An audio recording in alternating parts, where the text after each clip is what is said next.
Thank you for joining me, everyone. You may recall approximately 4 to 6 weeks ago, 2 Islamic jihadists were found guilty of terror offences for plotting and planning to behead me and right-wing commentator Katie Hopkins.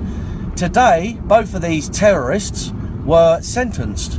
The man was sentenced to 16 years and his wife, who's in her early 20s, was jailed for 10 years.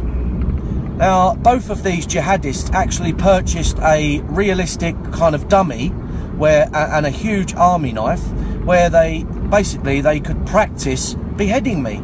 And the famous quote from the man that was convicted, he said, "I want Paul Golding's head."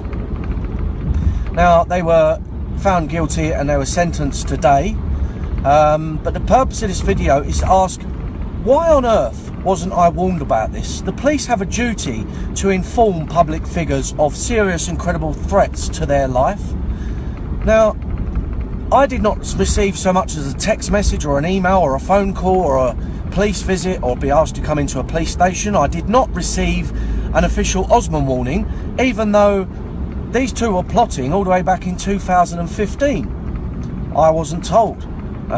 Why is this? Why is it that these Islamist jihadi plots to kill people like me and Katie Hopkins, we're not told about them? Now, a little while back, about 6 weeks ago, I did receive an Osman warning for a different matter.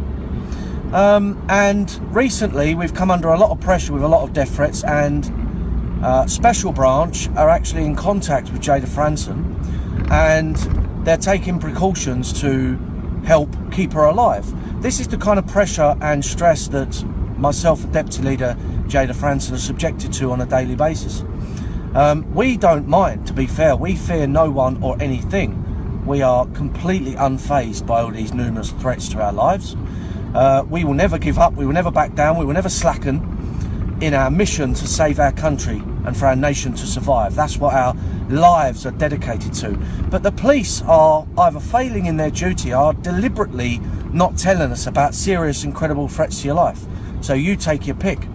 But it's about time that the police did their jobs and actually told people like me and Jada Franson when there is credible threats to our lives, so that we can take the precautions to actually stay out of harm's way. It's an absolute scandal that because people like me and Jada Franson, or even Kate Hopkins, have huge reach on social media, that the police are actually deliberately withholding information from us because they don't want us blasting it all over social media. Well, that's not good enough. If jihadis are planning and plotting to blow us up or to chop our heads off, we need to know about it. So I call on the intelligence services and the police to correctly inform people like me, Jada, or Katie Hopkins, etc., when there are threats to our lives, because it's absolutely unacceptable that we're kept in the dark when all sorts of mayhem's being plotted out there against us. It's an absolute national scandal.